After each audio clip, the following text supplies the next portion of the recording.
1 year after Russia's attack on Ukraine, the international community is increasingly debating how to organize the reconstruction and recovery of the country,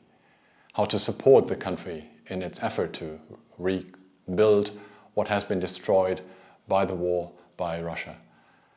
Now, this may seem somewhat counterintuitive, as the fighting is still going on, infrastructure is being destroyed on a daily basis, people have to flee their houses on a daily basis anew.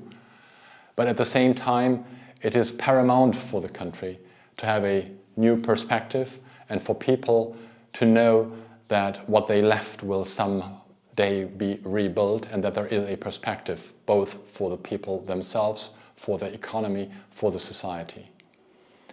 One important aspect, obviously, of support and of the reconstruction effort is the question of how exactly to rebuild. And there is a broad consensus also within Ukraine that just rebuilding the old infrastructure cannot be the answer, but that it is important